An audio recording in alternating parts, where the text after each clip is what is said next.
Yeah, I mean, when you play with 13 players, it's pretty difficult to play in this league. But for whatever reason, we've had our share of injuries, and we just got to keep going.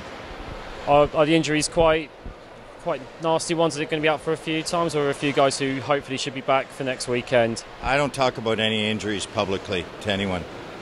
No problem at all.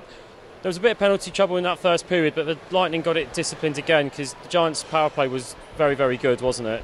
I think they scored 3 on the power play tonight. So, we're playing with fire with the penalties, but we can only control what we can control. And the referees see sometimes a little differently, but they're in control of the game. The Giants came over with a good game plan and they played a very good executed road game. They didn't stretch too many plays tonight. And going to that final period, was it just a try and chance to win that period, just to give the crowd a bit of a lift and give the guys a bit of positivity? Well, it was 2-1 last night until we took a 5-minute, and we're playing 2-1 again tonight. So, when you have a short bench, you can't really expect late in the third period when they're coming with 4 lines that you're going to be able to compete with them. But as far as their game plan, we're well prepared. We watch video, and we know exactly what they're going to do.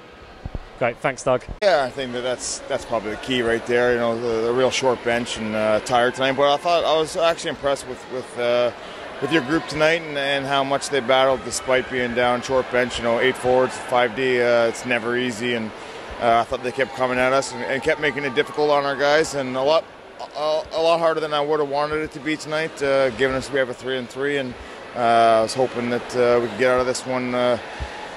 Save some energy, but they made us fight for everything we got.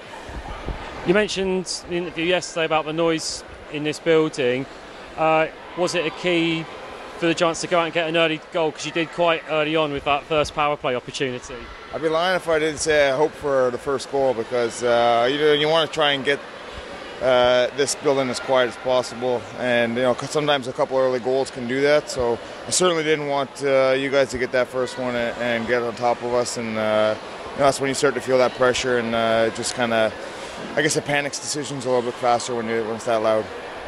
Leading 4-1 going into that third period, was it a bit of a case of conserving some energy for Guildford tomorrow?